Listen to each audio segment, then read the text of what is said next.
আসসালামু আলাইকুম বন্ধুরা, মোবাইল রিপেয়ারিং সফটওয়্যার অনলাইন কোর্সে আপনাদেরকে স্বাগতম। এই মুহূর্তে আমাদের হাতে রয়েছে একটি হুয়াওয়ে ব্র্যান্ডের ফোন। আজকে আমরা হুয়াওয়ে ব্র্যান্ডের যে কোনো ফোন কিভাবে আপনি আনলক টুলের সাহায্যে লক খুলবেন সেটা দেখাবো। তো ফোনটি সাধারণত এখন হার্ড রিসেট মারার পর যেই অবস্থাতে থাকে সেই অবস্থাতে রয়েছে এবং এখানে দেখতে পাচ্ছেন আমরা সামনের দিকে যাওয়ার পর গুগল অ্যাকাউন্ট চাচ্ছে। আর গুগল অ্যাকাউন্ট চাওয়া মানেই হচ্ছে ফোনটিতে এফআরপি লক রয়েছে। কিভাবে আপনি যে কোনো হাওয়াই ফোনের এফআরপি লক অথবা হুয়াওয়ে আইডি, যদি এখানে হুয়াওয়ে আইডি চাইতো তাহলে বুঝতে হতো যে হুয়াওয়ে আইডি সমস্যা। তো আমরা এখন কিভাবে যে কোনো হুয়াওয়ে ব্র্যান্ডের ফোন যে কোনো ধরনের লক খুলবো সেটা এখন দেখতে চলেছি। আশা করি এই ভিডিওটি দেখার পর আপনি যে কোনো ধরনের হুয়াওয়ে ফোনের লক আনলক করতে পারবেন। তো চলুন শুরু করা যাক। তো আমাদের এখন প্রথম ধাপ হচ্ছে ফোনটির মডেল চেক করা। যদি ফোনটির ব্যাকপার্ট খোলা যেত তাহলে আমরা খুব সহজেই মডেল চেক করতে পারতাম।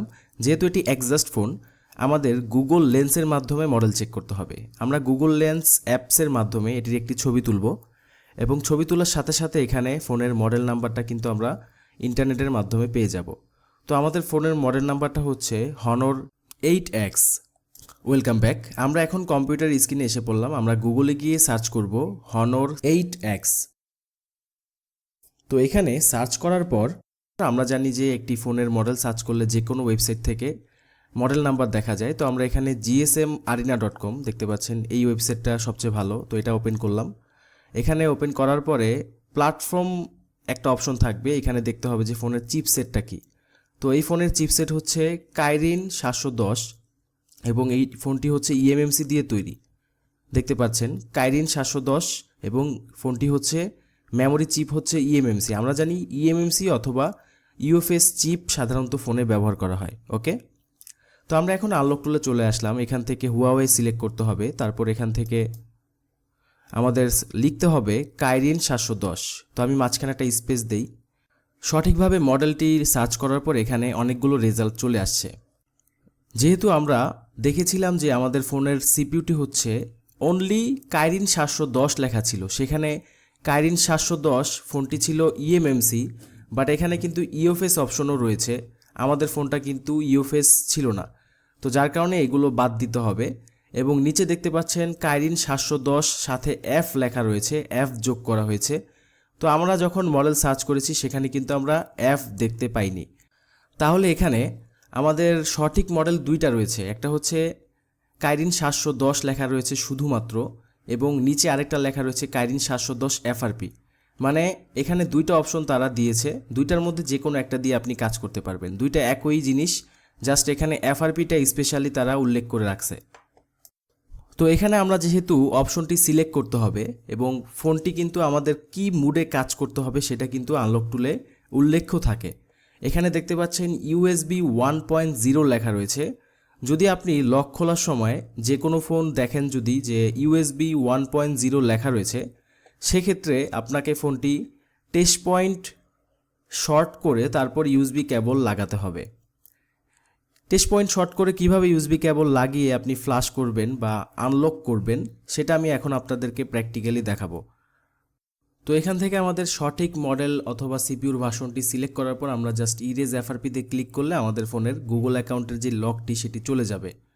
তার আগে আমাদের ফোনটি বুট করতে হবে। তো আমি এখান থেকে টেস্ট পয়েন্টে সিলেক্ট করার পর হাওয়াইতে সিলেক্ট করে আমরা এখানে আমাদের মডেল নাম্বার সার্চ করে আমরা কিন্তু এখান থেকে টেস্ট পয়েন্টটা বের করতে পারবো। বাট এখানে কনফিউজ হচ্ছে, এখানে 4টা মডেল আসছে যার কারণে আমরা একটু কনফিউজ এবং এখানে টেস্ট পয়েন্টটা কোন জায়গায় এক্স্যাক্টলি আমরা বুঝতে পারতেছি না।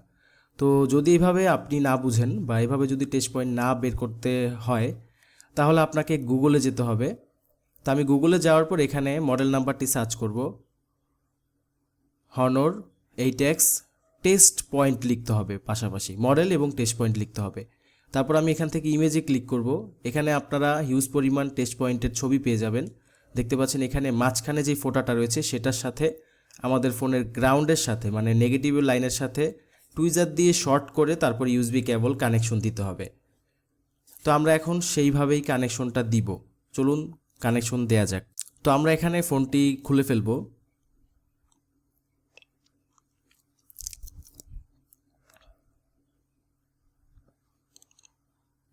তারপর এখানে আমরা টুইজার দিয়ে এক্স্যাক্টলি যেই টেস্ট পয়েন্টটা আমরা নেটে দেখেছিলাম সেটা এখান থেকে সেখানে শর্ট করব গ্রাউন্ডের সাথে এবং ইউএসবি কেবলটা লাগাবো। ওকে, আমাদের ইউএসবি কিন্তু এখানে পেয়েছে, দেখতে পাচ্ছেন হুয়াওয়ে ইউএসবি কম লেখা আছে। তারপর আমরা ইরেজ এফআরপিতে ক্লিক করে দিব। এখন আমাদের অপারেশন শুরু হয়েছে। তো আমরা কিছুক্ষণ অপেক্ষা করি। এখানে দেখতে পাচ্ছেন একটা মেসেজ আসছে, please disconnect device and inter test point again. মানে হচ্ছে আপনার ফোনটি ডিসকানেক্ট করতে হবে ইউএসবি কেবলটা এবং পুনরায় আবারও টেস্ট পয়েন্টটা শর্ট করে আমাদের ইউএসবি কেবল রিকানেক্ট করতে হবে, মানে পুনরায় আবার ইউএসবি কেবল কানেকশন দিতে হবে। লক্ষ্য করুন আমি এখানে ইউএসবি কেবলটি খুলে ফেলছি এবং ব্যাটারি কানেকশনটি খুলে আবার লাগাচ্ছি, কারণ ব্যাটারি কানেকশন লাগানো অবস্থায় কানেকশন দিলে কিন্তু হবে না। তো আবারও আমরা টেস্ট পয়েন্ট শর্ট করে এখানে কানেকশন দিলাম। আমাদের ফোনটি আবারও ইউএসবি কানেকশন পেয়ে গেল, অটোমেটিক্যালি এখানে আবারও কাজ শুরু হয়েছে। তো আমরা কিছুক্ষণ একটু অপেক্ষা করি, আশা করি অপেক্ষার ফল ভালো কিছুই হবে। তো যদি এখানে লক খুলতে গিয়ে যদি দেখেন ফেল আসতেছে, তাহলে আপনারা ফোনের ব্যাটারিটা খুলে আবারও কানেকশন দিয়ে আবারও টেস্ট করবেন, অথবা ব্যাটারিটা খোলা অবস্থায় একবার টেস্ট করে দেখবেন। যদি তাতেও কাজ না হয় সেক্ষেত্রে হয়তো এমন হতে পারে যে আপনার কম্পিউটারের ড্রাইভারের সমস্যা আছে, তাহলে পুনরায় আবারও হুয়াওয়ে ড্রাইভার ইনস্টল করতে হবে। তো ইতিমধ্যে আমরা সব ধরনের ড্রাইভার কিন্তু ইনস্টল করা আপনাদেরকে শিখিয়েছিলাম।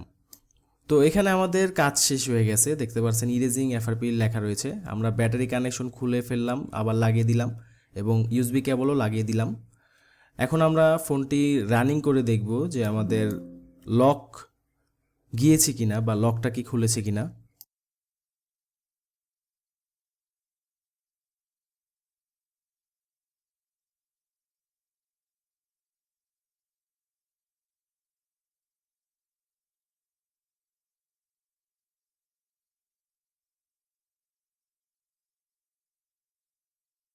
এখন আমাদের এখান থেকে আস্তে আস্তে সামনের দিকে যেতে হবে। তো আমরা এখানে ল্যাঙ্গুয়েজ সিলেক্ট করলাম, তারপর এখান থেকে গেট স্টার্টেডে ক্লিক করলাম, তারপর এখান থেকে আমরা নেক্সটে ক্লিক করব। তো যে কোনো একটি ল্যাঙ্গুয়েজ সিলেক্ট করলাম, আমি এখান থেকে বাংলাদেশ সিলেক্ট করি, তারপর নেক্সট, এখানে একটা টিকমার্ক দিয়ে আবারও নেক্সট দিতে হবে এবং এখান থেকে নিচের অপশনে ক্লিক করব সেটআপ নিউ। তারপর এখানে দেখতে পাচ্ছেন স্কিপ অপশনটা কিন্তু এখন এসেছে, আগে স্কিপ অপশনটা ছিল না। তো স্কিপে ক্লিক করার পর আমরা এখান থেকে অ্যাকসেপ্টে ক্লিক করলাম, তারপর যা কিছু আসবে খালি স্কিপ আর নেক্সট দিবেন, নো থ্যাঙ্কস। তারপর এখান থেকে লেটারে ক্লিক করতে হবে, তারপর এখান থেকে আপডেট ম্যানুয়ালি, এখন আমরা আপডেট দিব না আমাদের ফোন। ওকে, দেখতে পাচ্ছেন আমাদের ফোনটা কিন্তু মেইন স্ক্রিনে চলে আসছে। তো এইভাবে আমাদের যে কোনো ধরনের হুয়াওয়ে ফোনের লকগুলো আমরা খুলতে পারবো ইনশাল্লাহ। যখন আপনি লক খুলবেন, আপনি যদি এই ভিডিওটা দেখার পর কাজ নাও কিছুটা আপনি অর্জন করতে পারেন, তবুও সমস্যা নাই। যখন আপনি কাজ করবেন তখন এই ভিডিওটা দেখে দেখে যদি আপনি একবার কাজ করেন না, তখন দেখবেন ইনশাল্লাহ আপনি নিজে নিজেই সব কিছু করতে পারবেন এবং আপনি অনেক এক্সপার্ট হতে পারবেন।